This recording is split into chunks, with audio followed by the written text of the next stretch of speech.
Based on the general principle of B for an act to make provision for the retirement age of health workers in Nigeria. For related matters, standing in the name of Honorable Wale Hameed, honorable members will recall that the bill was read the first time on Thursday, 10th October 2024, and I invite Honorable Hameed to move that the bill be read the second time. I represent Agege Federal Constituency.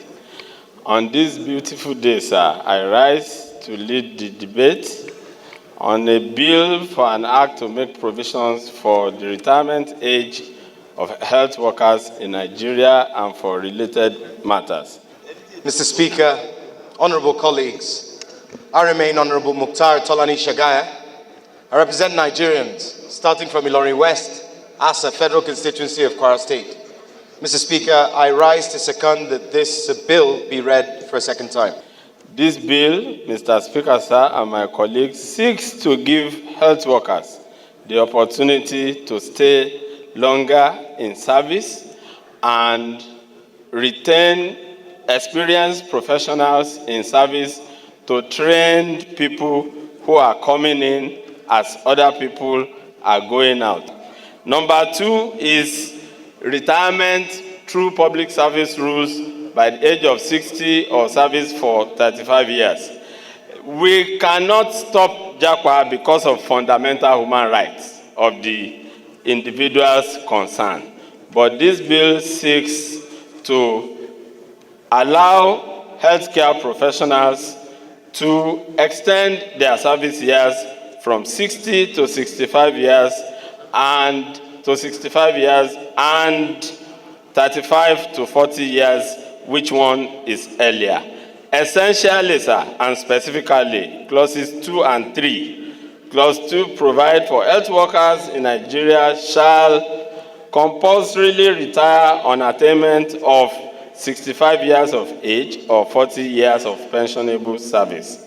And clause 3 states that any law or the public service rules requiring a person to retire from public service at 60 years of age or after 35 years shall not apply to health workers. It is also a statement of fact, sir, that a lot of state government, a number of state governments, and even the federal government have started what we call automatic exit replacement. That is, as some people go, there is an open omnibus general dispensation for medical directors of federal institutions and some state health institutions to employ without seeking fresh dispensation each time. And in some states governments have started giving contract employment to retired healthcare providers and professionals, because in most cases, in preponderance of the cases, by far most cases, at 60 they are still agile, they can still contribute, and the way medical practice runs is that the longer you stay in practice, the more experience you have. And it is these experienced ones that are needed. It is actually the younger ones that are going out. So when we recruit back through automatic exit replacement, when we recruit younger ones, there should be people in service they will look up to. Thank you. To supervise them and train them. Thank you, sir. Listening to my colleague on the reasons he has adduced that needs the bill to be amended or altered in the Nigerian Constitution from 60 to 65 years. Mr. Speaker, I want to oppose the idea and the reasons adduced by my colleague. Mr. Speaker, last 2 weeks, there was an advert by Federal Medical Center here, the Federal Teaching Hospital here, looking for health workers. I think the numbers of personnel wanted was just like 100, but over 1 million Nigerians applied. We have 1,001 graduates, health personnel, qualified, eminently qualified, well-trained, roaming the streets of Nigeria without job. And Mr. Speaker, if we are talking about increment in the age, retirement age, if other persons did not retire, the people who are now seeking to maintain their age wouldn't have gotten to that stage. There is room, Mr. Speaker, to give opportunity to the unemployed health personnel that are roaming the streets to gain employment instead of retaining. And we all know what we call the law of diminishing returns. It is very natural, even in human beings. Getting to the age of 60 and you want another age of 5 to be added, definitely this is health-related issues that even injection syringe the person is going to handle. You see the hand will start shaking. And other things. So, Mr. Speaker, I have the mandate of my constituents to speak against this bill, that the retirement age as stated by the Constitution should remain. We should look at the bill and give it a sense of direction. The human face. The reason why I'm talking like this is some states of the Federation, including my state, extended the retirement age of medical personnel from 60 to 65 or 35 to 40, whichever one comes first. I had my colleagues in the past was saying, when an advertisement was made by a medical center, thousands of millions of people applied.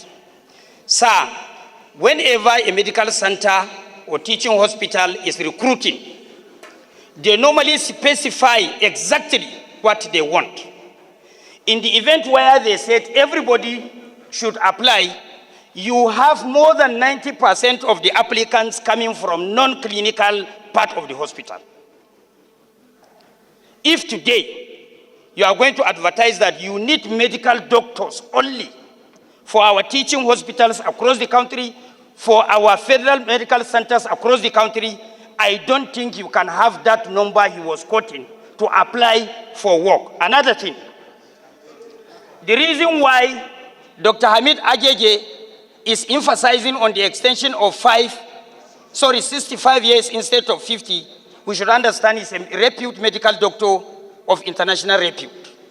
He is talking from experience. The people that are living for Japa or whatever you call it, they are young men. People that are beyond the ages of 50, 60, they are ready to stay and sacrifice for this country. This is where they want to end their days. Mr. Speaker, honorable members, we are all aware there is a medical improvement all over the world. So people at the age of 60 are still active and will have the ability to contribute their own quota for the development of their own sector. So for us to completely regain the image of the medical profession in this country, we should encourage people that are ready to stay, even after their retirement, to put their best for the development of medical and medical-related services in the country. We are not doing this because of these young men that are below the ages of 30 that normally goes to. No.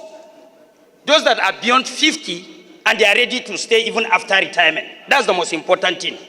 So we should look at it first before voting, please. I'd like to associate myself with the last speaker. Right Honorable Speaker, it is proper to retire when you are strong.